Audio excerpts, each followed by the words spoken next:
there were people who had lost their original language, lost their mother tongue or tongues, and then only had the means of communicating in English, their oppressor's language.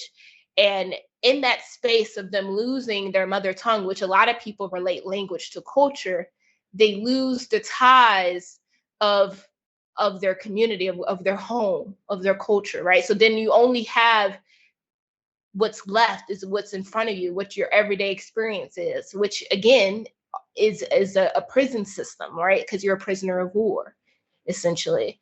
And so now you're only being able to learn this language disconnected from your original language, and everything around you is susceptible.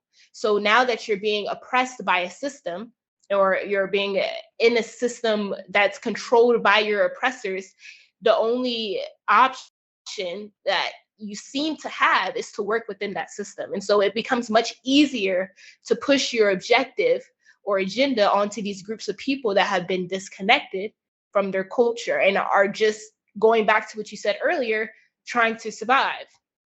So if the only means for you to survive, which was the case in America, the United States of America specifically, is to go and use this opportunity. So for example, Africans or prisoners of war, enslaved people during the time of the Civil War, could be recognized and not considered 3/5 of a person.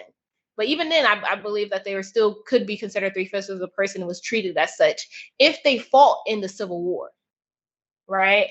And this is over to keep slavery or not, essentially, right? And neither side cared, but this was a means for the prisoners of war to be able to have some sense of freedom, which was not realistic and it didn't happen, right? But this is their perceived reality because of what they're being told. And then keep in mind, they're going based off in a language that's not native to them because they've lost already theirs, you know? So thinking about it in that sense and then relating it back to the modern era of the United States military and how they're able to gain individuals to fight their agenda, it's the same thing. It's the same measure of traumatizing, brainwashing of the African peoples and prisoners of war. And I'm not saying that African people are the highest population of people that are in the military, but that's a large sum of them. It's a large sum of them in the military. And a lot of times before we get to the modern era, I think like even in the 2000s or early 2000s and like 90s, 80s, you had this case where you're able to, in order for, and I even think even before that, but people who are incarcerated, which makes them a modern slave, right? Outside of wage slavery, you had modern slaves in the military because they have no rights at all. They don't barely get paid cents to the dollar. And so those people could get out of incarceration if they joined the military. So you have that case as well. So when you're looking at all these different methods of controlling people, controlling people's minds, controlling people's decisions, that's a huge aspect of it, on top of the storytelling as to the why, or like make America great, or like keep America safe, all these different things. So the America is really good at not only storytelling but brainwashing, essentially brainwashing people to forget themselves and forget their inner power. All right. This brainwash people, the effect of it is evidence. It's evident all across the presses now. You see, like I was saying before, I think it is really very important that we consider this. One Israeli writer, and the writer of the 21 lesson of the 21 lesson of the century, did say something important, that he was making reference of human being able to lie to themselves and yet believe it. For example, that when we die, we will go to heaven, and we believe it. Uh, like for example, the credit system, we believe it, that I come to you, unlike what used to happen before, that we come to the market, I bring a bunch of banana and exchange for you for a certain amount of, I don't know, maybe peanut or something. You get peanuts, I get banana, we exchange it, you now get banana, I get peanut. So nobody is cheated because we both agree that this is what is going to be for now. We can both see it. That is how other species do trading, trade by barter. But now we have a credit system where, for example, the American dollars have been imposed on every other part of the world that it is more valuable. Not because we all agree that this is the way it is. We just have to accept it because we don't have power to change it. Let me explain what I mean by that. That the Americans, they will go to Congo and dig a hole on the ground to get copper or whatever resources they want. Then they tell the Congolese people, I'm going to pay you certain amount of dollars. But what is dollars? Dollar is a currency that was printed in the United States. Now, what is left in Congo is a hole. How much amount of dollar is going to be shipped from the United States to feed that hole? We can see that it will not work. Instead, they place value on the currency, the paper that they brought. And they tell you that where they just give you this briefcase filled with dollar, that is equal to the hole that I've dug on your land. That is equal to the pollution that I've caused in the Niger Delta of Nigeria with 21 million people jobless.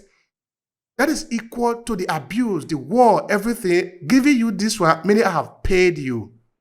This is story that we all come to accept or agree to accept certain treatment, then it becomes the reality. But that will have not always be the reality because it is not real for every other species. But for us, it is real. If we are not careful how we tell our story, the victim can actually be seen as a criminal. You look around among many Africans in the diaspora or even the people of Africa, they end up speaking the language of their oppressor. They go on venerating the gods of the oppressor. They keep on reciting the stories of their oppressor. And while they are doing this, they have forgotten their own. But the question is, how did we get there? How come we didn't realize that the gods that you are worshiping today were the gods that were brought to you by those who violated you so vehemently, so badly that you wanted to run away from them? That was just yesterday. But now you are now imitating them, doing things they used to do. How did we degenerate to that level? How come we don't realize it? I'm still trying to see the power of story in that. Yeah, I mean that's something that's the ongoing struggle, right?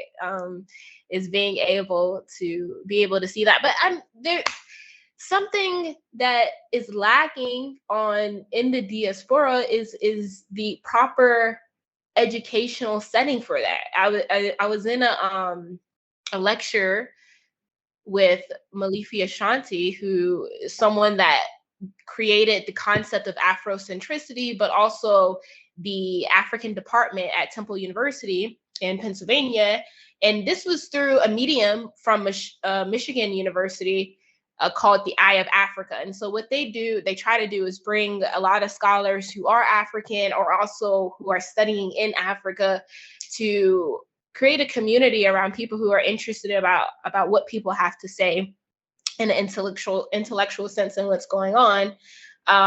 But having more of those types of settings, but not only on like the university level, I think it should happen as early as in grade school. Like people should be informed of these things. But the problem is that we don't have a university. I wouldn't even say anywhere in this world, if it exists, let me know now, that is tailored towards building the African community based off African traditions or African stories. It's always, from what I can tell and see, is imitating our oppressors and our oppressor system, which is ironic because the first university was created in Africa, in Mali, right? The first forms of universities that had existed. And so it's really interesting that that's the case, but it is.